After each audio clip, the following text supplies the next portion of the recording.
much. not knife fight each other. I'm just saying.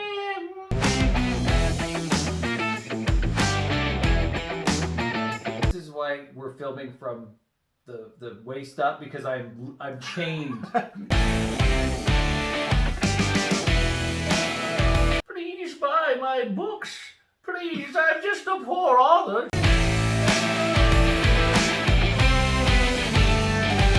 Hey everybody, I'm James Hunter. I'm Aaron Michael Ritchey. And this is the Inkslinger Show, brought to you by Shadow Alley Press. Shadow Alley Press. We both write for Shadow Alley Press, also for other organizations. Yeah. Aaron is an author with Bane, amongst other places. I mostly just write for Shadow Alley Press. I'm pretty much a one-trick pony. I have written 30 plus novels, but again, firmly one-trick pony. And you've been in anthologies across I guess that's true. I guess that's literary technically sphere. true.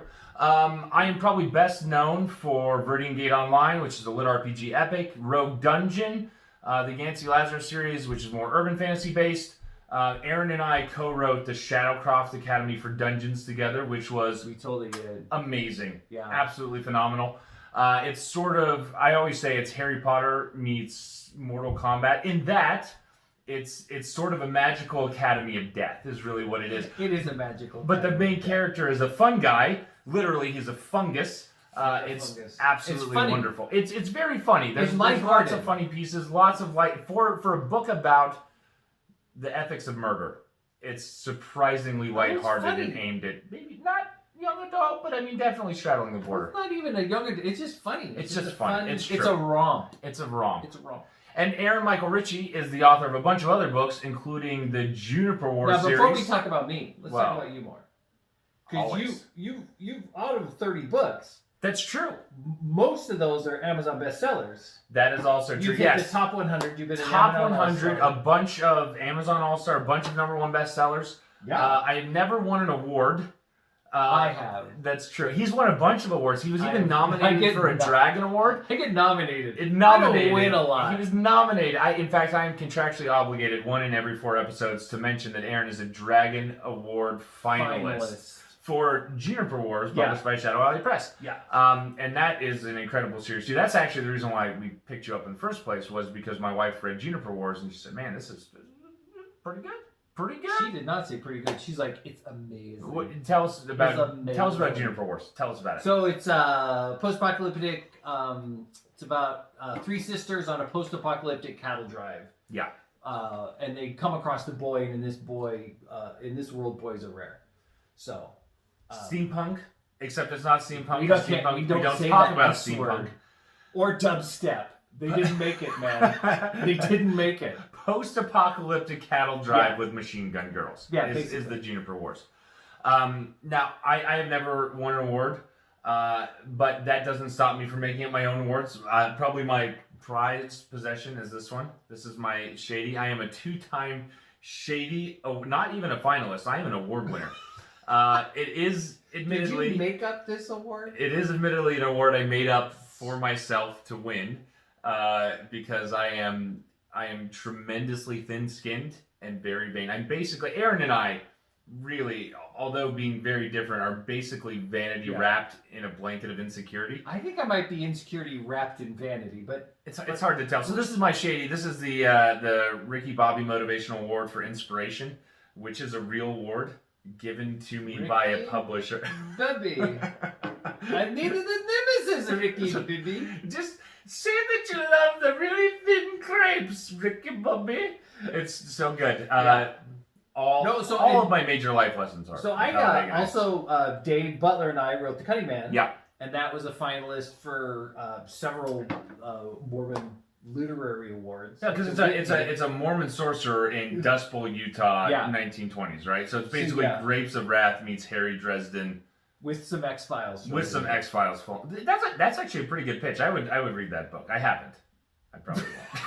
It has a great cover. No, it's got a great cover. It's on my shelf. Cover. Signed by the authors. I definitely have not read it yet, though. It's a good cover.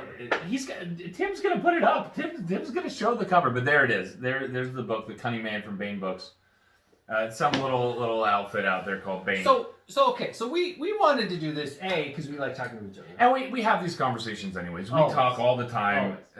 Aaron is desperately needy and calls me, I would say, 3 to 4 times a week, craving validation, and also to talk to me about like shows that he's watching or movies that he's watching, books, stories. Yeah. So we make our living. We're full-time authors, making our living, writing stories, telling stories, and we love stories. We right? love stories. So we love characters. We love the dark night of the soul. We love the midpoint reversal. We love gathering the team. Gathering the team is always probably my favorite. Because in the 80s, it was always the scene where like you're like strapping on your boots. Oh yeah. You're like the knife. You're going to the armory. Chink. Yeah. Yeah. Oh yeah. My favorite assemble the team is literally Avengers Assemble, right? In Endgame when the team all comes. I mean, it's ripped straight out of the pages, but it's done so well that I don't even care, right? So we talk about these things anyways. Yeah. And Avengers is so good. And we decided that's what we're sharing. It's fun. We have fun, and we thought that it would be great to come and share our friendship and to share our insight about stories and story structures and characters. I don't know. I mean, we definitely friendship is magic, and we are killing it, my friend. Oh, this guy over here. So we used to say, we were talking on the phone, and he's like, Aaron, we're gonna make it. We're gonna be successful authors through the power of friendship and Amazon ads. Mostly Amazon ads, but we'll have the power of friendship. And I think the friendship piece has sustained us. No, it's true. Aaron and I, has it sustained us? It has. So we've been on a long, weird journey together. We have been publishing buddies for almost 4 years. 4 years, right? 2017 is when we picked you up. Yeah. So at Myths and Legends Con. So Aaron and I are both originally from Colorado. And at the time that I went to Myths and Legends Con, I moved back from Bangkok, Thailand, where my wife and I were serving as international aid workers. And we come back here to take care of her father. But I had already had a bunch of successful books at that point, but I was wildly unconnected to the writing scene. So I started doing the con circuit in Colorado. I had no idea what to expect. And Myths and Legends Con was maybe like my third con. We had started ever. We had started publishing Eden Hudson, who is my other BFF. No, she's better. She's objectively better than I am. I've accepted my space. I'm third. I'm the assistant to the regional That's manager. It, always. But Jeanette and I decided that we were looking in taking on another author. We had some success. We thought, man, we could do this with somebody else. And then in comes, stage left, Aaron Michael Ritchey. He's at his bookstall. Please buy my books. Please, I'm just a poor author trying to get by, trying to make ends meet. I just need a heel of bread for my family will do, sir. The wind and the rain, and I have the tarps over my little stand of books. And I'm ever so poor. I'll write for food. I'll write anything if only you'll give me a chance. Those are the magic words, actually. I said to him, dude, I will write anything. And he's like, oh. I mean, Aaron had the hunger because you had been publishing for a long time with small presses, but not really finding like a ton of commercial success. No commercial success. I mean, I would go to cons and I would do a lot of hand selling, but I was still not making enough money. Right. So I hoodwinked you. I sold him on the dream. Shanghai. I told him what he needed to do. And then Aaron unflinchingly did it. Aaron, this is going to sound crazy, but Aaron wrote a book a month for 14 months.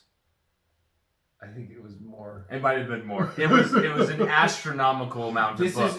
This is why we're filming from the waist up, because I'm chained. That's right. I can't let you know that the second that this wraps, Aaron is gonna have to go hit your word count and turn a book into me because you owe me. Like in Breaking Bad, it's where true. they chain the meth hookup. That's basically. It's a good relationship. Is it? What's that? What's healthy? What's that syndrome? Functional? What's that syndrome where you fall in love with your Stockholm captors? syndrome? Yeah. Have I Stockholm syndrome? Have you fallen in love with me? I'm just like, James has my best interest at heart. I should write more books. He always does what's right for me. I'm gonna get back to work. Yeah, it's very unhealthy. It's a very unhealthy relationship. But in between writing books, mostly, especially during quarantine, we've watched just all of Netflix. All of I Netflix. mean, just I've gone through all the 100% of K-dramas, it. man. It doesn't even need to be in English anymore. I just like. I've started watching a lot of the Korean. K-dramas. Yeah, Yeah. Well, not just K-dramas. Netflix has put out a ton of really interesting sci-fi Oh, did you and watch horror. the Korean sci-fi movie? I have. I watched the Alice in Borderlands. I just watched on Netflix, and also Sweet Home. I think, which is like a horror, body horror Korean Really? drama that's one season long And with what's like the monsters. spaceship one where they're on a spaceship? I haven't watched the spaceship Okay. one yet, so I lied. I haven't actually watched all of Netflix, Okay. but I am doing my darndest to work through it. And Aaron and I thought, you know what, we're going to talk about it because we're going to have those conversations anyways. Yeah. And so this is our space. The Inkslinger Show is our space to talk about the things that interest us, to talk a little bit about our own art, to talk about writing and the process of creation, but to also talk about other creators putting awesome things into the world. Because I think one of the perspectives that we bring to the table is that we are constantly involved in the critiquing and creation process. I think that it's easier sometimes to judge something as from an outsider perspective as just a consumer, but sometimes as someone who's so involved in creating these sort of stories, even when something doesn't work, we can sit down and we can say, well, this is what I think they were trying to do, and sort of try to explain it in terms of genre tropes or in terms of marketing or how all of those things sometimes align to bring a piece of art to the market. Yeah. So that's what we want to do. Wow. That was hypnotic. Was that oddly insightful? Wow. Off the cuff. Was that off the cuff? It's always off the cuff. Put those cuffs back on, bro.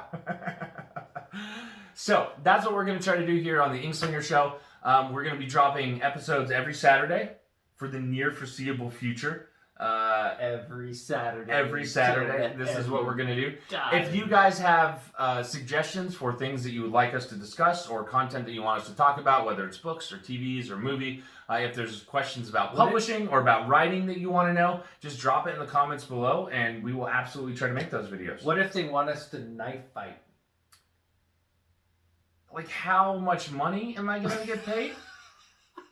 Also, so basically, you would kill me for a price. That's what you're saying. If I could do it and also be in international waters, so I can't be prosecuted, almost definitely. Wow. Almost definitely. Wow. If anyone can arrange for us to knife fight in international waters, wow. I'm not saying yes, but I'm not saying no. I would drop the knife, man. I would say, kill me now, I won't do it. And then you just... I won't betray your friendship, James. I won't do it. You mean too much to me. Random internet commenter, I won't play your sick games. Yeah. Yeah. Okay. But drop your comments below. Thank you guys so much. We will not knife fight each other. I'm just saying. I mean, we'll see. We'll see where things go. But thank you guys so much for watching our first video. If you enjoy what we do, if you want to see more of us talking about things that we love, please like and subscribe to our channel. Like and subscribe. Hi guys. Is this a TikTok thing? I don't know what we're doing. So my teenage daughter does it, and I'm astounded by whatever she does. So amazing creatures. Our teenage. Not astounded. I think the word is confounded. I think I'm like, really? I don't understand. Okay. Please check out all of our books at shadowalleypress.com. You can also find us on Facebook and Twitter and Instagram. Also, we have Patreon pages for exclusive chapters, sneak peeks at covers, early content. So if you really like what we do and you want to support us, go support us on Patreon or buy our books on Amazon. Thank you guys so much for tuning in, and we will see you next week on the Inkslinger Show. On the Inkslinger Show. Bye, guys.